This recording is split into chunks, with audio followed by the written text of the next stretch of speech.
Hey everybody, welcome back to Real Estate Bites. This is episode 104, and today we're going to talk about real estate investment.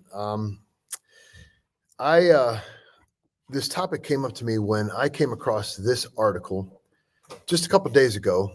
I wasn't planning to be the topic this week, but when I saw this, I had to switch gear and just share this with people. So let me share the article first with you guys, and then we'll react to it, and then we'll talk about real estate investment in general. Okay, so here it is.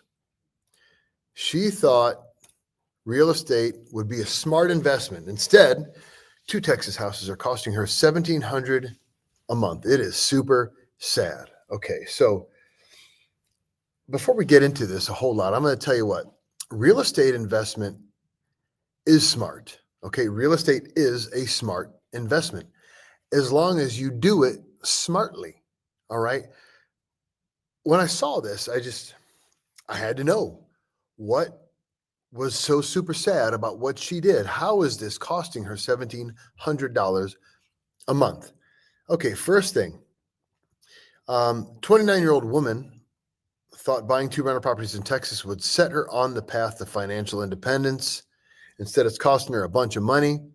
Her hope, okay, that appreciation in Texas real estate would eventually outweigh any short-term losses.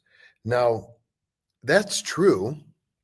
Okay, the appreciation would likely eventually outweigh short-term losses. It's just a matter of when and how quickly did you think this stuff was going to appreciate.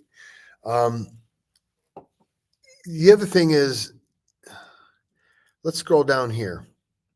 Okay, she can technically afford it on her $300,000 income, but the emotional toll has been severe. $300,000 a year is a fantastic wage, right? You got to be, I'm assuming, a relatively sophisticated and smart cookie to earn a $300,000 wage. Now, I don't know. Maybe she's earning $300,000 selling pictures of herself online. Maybe she is a celebrity influencer. I don't know who this 29-year-old female in Texas or this person who bought these Texas properties is and what she does for a living. But $300,000, I don't know. If that's a regular salary on a typical sort of job, it probably takes some brains to earn that. So, I mean, what happened to it, lady? What happened to your brains? Okay. Not built to be a landlord, whatever. Not built to be a landlord. Here's the thing. One of her homes rents for $3,000, but the mortgage alone is $4,000. Oh my God. Here's what I want to know. Who was advising this young lady in any of this? Where was her family? Did she have an agent? What about the loan officer? Like, who was in this lady's corner? Did she do it with a blindfold on? To people who speak a different language? I don't understand how you could make such a terrible decision with your money. Okay. I mean, I don't know. It just seems like common sense that if your mortgage is $4,000 and you can only collect $3,000 in rent and you're hemorrhaging $1,000 a month, I don't care what your income is, that's a bad decision, right? And I mean, how quickly did she think things were appreciating in this Texas neighborhood? Who is advising her? Who did she talk to that said, oh yeah, home prices are going up so fast, okay, that you're going to be able to charge more. I don't know. None of this this is so stupid. This is so stupid. I don't even believe it's a real story. I mean, really, this is so stupid. I think it's made up. Because what's the point of this article at all? To just crap all over this lady? What's the point? The only reason I see to put an article out like this is to discourage anybody from investing in real estate, is to just discourage people from giving it a shot because it could turn into a super sad $1,700 a month loss. I mean, maybe I'm looking into this a little too deep, but come on, guys. You bought a house that cost you $4,000 a month and you're only renting it out for $3,000. I don't know anybody that's stupid. I've met some stupid people in my time. I used to believe that there wasn't stupid people. It was a matter of education level. But then I met some stupid people in my time, and even nobody I know is that stupid. That is some simple mathematics. Okay, there's nothing complicated about that equation at all. Lose $1,000 a month, not a good idea. Never was, never has been, never will be. Okay, I don't care how much money you make a year. That's not smart. All right. Not built to be a landlord, that happens. Okay. You know, her ultimate goal was to be location independent, blah, blah, blah. She wanted to set herself up for life with 2 properties that cost her more than she was able to collect an income on those properties. That's what I'm saying. It's so dumb. I don't even believe this is real. I believe that Adrian Volnick, whoever this author is, either went on complete hearsay because, apparently there was some conversation on Reddit or subreddit. I bought 2 houses, one 2.5 years ago, one a year ago. Would you admit that? I mean, it just seems bogus, guys. I don't know. Listen, real estate investment, I believe in it so much. Okay. I'm a real estate investor. I know many real estate investors.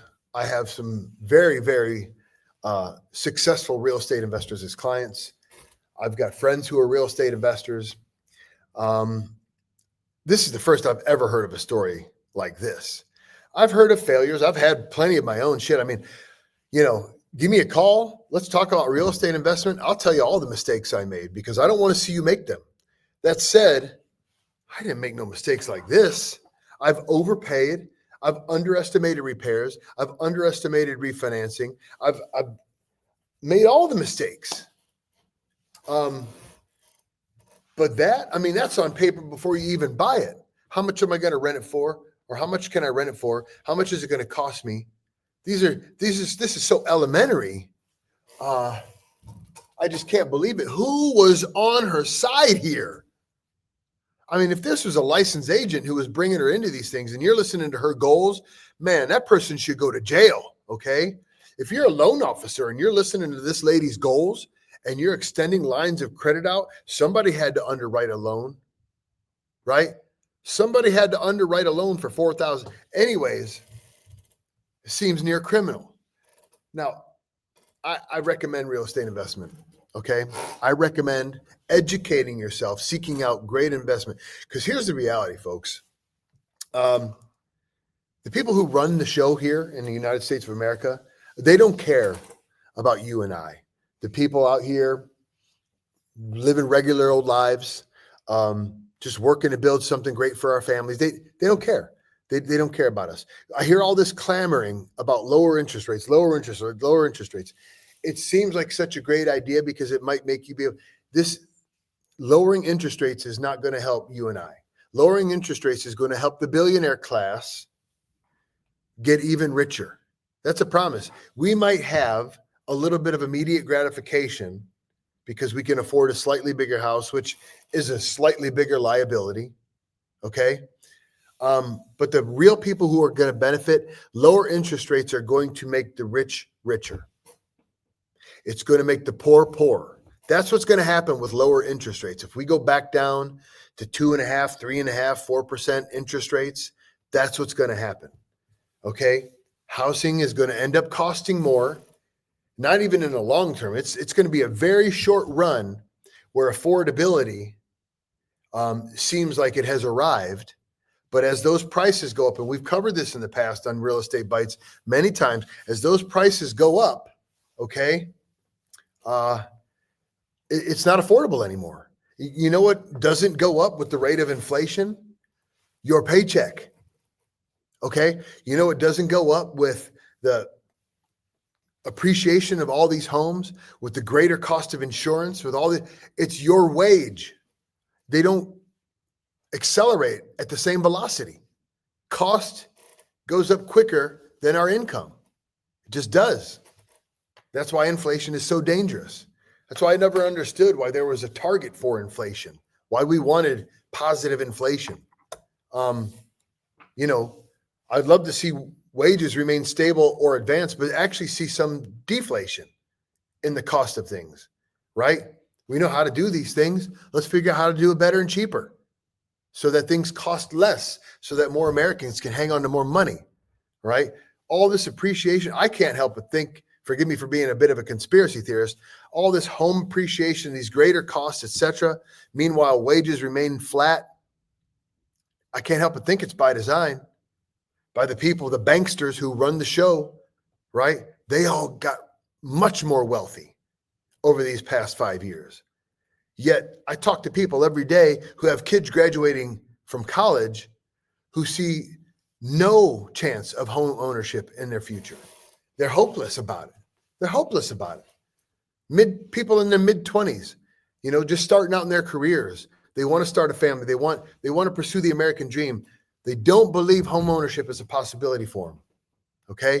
Unless they're coming out somewhere with a master's degree, getting into one of these large corporations, earning six figures right off the rip. And those jobs, they're out there, but they're not as plentiful as the $60,000, $70,000, $80,000 job, right? Real estate investment is the vehicle where the common man can really start to build wealth, okay? Real estate investment is the vehicle where you and I, where it doesn't take some crazy ingenuity in inventing something brand new, where it doesn't take some wild, rare talent or ability to get paid, because very few people have that skill set. Real estate investment is something that allows the everyday person to grow wealth and transform their lives and the lives of their families. All right. Related to this, I saw another article that I want to show you right here that gives me a bit of hope here. Warren Buffett, Berkshire Hathaway invests nearly $1 billion in home building giants. So Warren Buffett, if you haven't heard of this guy, Google his name. You should have heard of this guy. Just spent $1 billion on two nationwide builders, Lennar and D.R. Horton. Now, these builders, I looked at them, they build all over the country, all over, mainland United States, the lower 48. They build homes. And so he and his company just spent $1 billion acquiring these two companies. Why would the Oracle of Omaha put that kind of money out? He's not playing games with $1 billion. He intends to see profit on that $1 billion. He intends to see growth. That's what Warren Buffett does. That's why he is who he is. That's why he is arguably the preeminent mind in investing today. Okay? Why would Warren Buffett spend $991 million to acquire two home builders that build nationwide? What does he know? Clearly, this is a play on new inventory, right? They're going to build homes. He expects to see growth in home building, more inventory coming online. That is what we need for affordability. Okay. Maybe he knows there's going to be government subsidy for home builders in order to repair this inventory shortage that we've been dealing with now for 4 years that has created such an affordability problem. Okay. I'm hanging my hat on real estate. I'm a broker. I'm an investor. It's the world I live in, and I love it. I see nothing but opportunity for people as long as you do it right and you don't be a 29-year-old who is buying a house that costs you $4,000 a month and renting it out for $3,000. That's a quick way to go broke, okay? If you're interested in real estate investment, come talk to me. I've got lots of partners who not only are investors, but who can advise you on the best way to go about doing it. I want to see you. I want to see your family. I want to see good people grow their wealth here in this country. We need it in a bad, bad way, okay? Because the people who run the show, Wall Street, a bloated federal government, they're not trying to help you get ahead, I don't care what they say. I don't care what pundit, left or right, where they stand at their podium and they say all that good stuff that they say. It's all garbage. They don't care. They're trying to enrich themselves and consolidate power to themselves. Believe that. That's what they're doing. Okay. They don't care about you getting ahead. They don't. They want to see a renter nation in a welfare state. I believe that. All right. But I believe I want to see you grow your wealth, and real estate investment is a great way to do it. You don't have to be a landlord. There's many different ways. You can buy single family, you could buy multifamily, you could put it under the care of a property manager. Your return's not going to be as good, but at least you don't have to landlord. There's real estate investment trusts. There's ways to go in. If you have a good amount of capital you wanted to deploy, there are syndications that are out there. They're not that hard to find. Okay. If you don't have a ton of capital to deploy and you want to get into it, there's all kinds of ways now. Cryptocurrencies, tokenized real estate has made it possible to invest in real estate for as much as $10. Okay. And listen, you got to do your homework. I don't care what you're investing in, what platform, whether it's single family, multifamily, or REIT, these tokenized real estate investments, whatever you're doing, you need to do some measure of homework. Okay. If you plan on buying something and holding it that's physical, that you can drive down the street and see your tenants coming in and out, go collect your rent from them. They hand you the cash money or the check. You need to understand what you're doing there. You need to educate yourself. If you're going to invest in a REIT, you need to know about the management team. You need to know about where they're investing. You need to understand what sectors inside the industry real estate are performing and thriving today and what are suffering, and make sure that the syndication or the REIT that you're investing in has their money into the sectors that are thriving today and not the ones that are struggling. Okay. At any rate, I'm jumping down off my soapbox. Let's get into the statistics for last week's sales. All right, here we are. Episode 104. Enlarge that a little bit for you. All right, so this morning, there were 453 units for sale. That's single family and condominiums. I don't look at multifamily here. I don't look at mobile homes. All right. This is just single family and condominiums in Lorain County. There were 453 active listings. We talked about this a few weeks ago. We're about 25% more inventory year over year from last year, but still this number is 40% of the number of homes for sale 6 years ago at this time of year. Okay. So it is a low inventory, environment. It is still a seller's market. Okay. There were 101 closed sales last week. Okay. Big week for sales as people, they're getting ready to get their kids into their new home before school started. All right. The median square foot of home sold was 1,775. The median sale price was $332,000. The median price per square foot of the home sold last week, $178.02.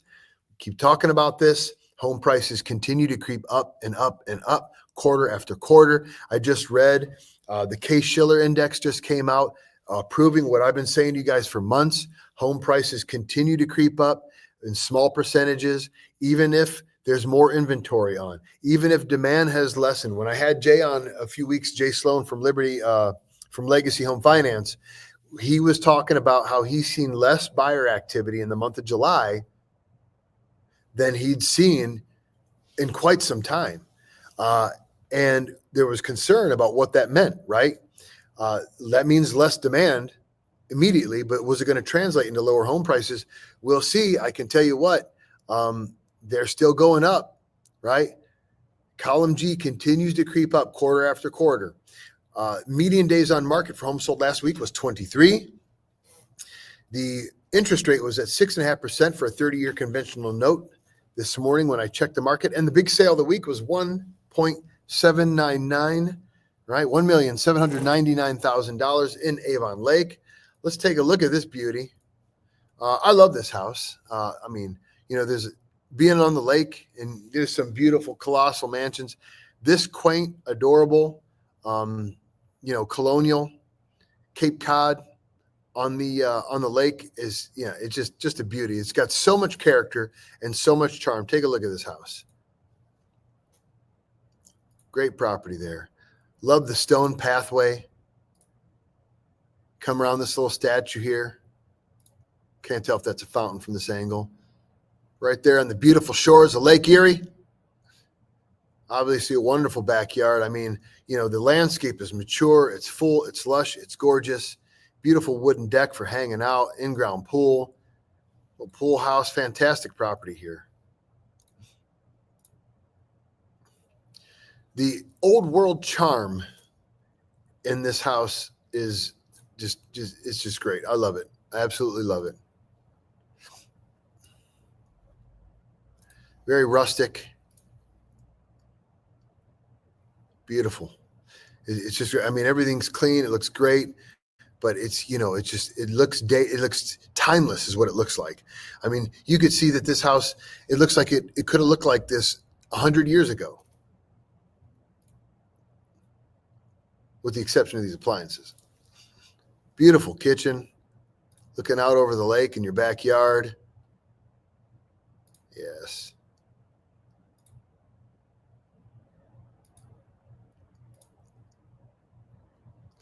I love the thought of, I'll tell you, if this is my bedroom and I have the opportunity to walk out on my itty bitty little patio here with my Adirondack chair, there'd be a coffee maker right here. It'd be the first thing I do in the morning. Make my coffee, step out on my little patio, listen to the lake, drink my coffee. Beautiful. Love this house. So much character.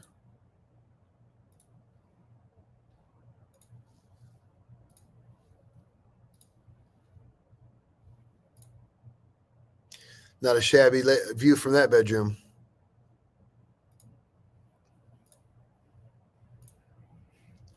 There it is, the big sale of the week there on Lake Road in Avon Lake. And that wraps up Real Estate Bites, episode number 104. Thank you guys for joining me. I endeavor to bring insight, news, information that helps you to understand the real estate market, not just here in Northeast Ohio, Lorain County, but in general. And if you like what you see, if you enjoy this information, please share it with people. Bring them back to the show. I plan on doing this for a long time and keep bringing you guys great information. So as always, take care of yourselves. Take care of one another. I love you people. I'll see you next week.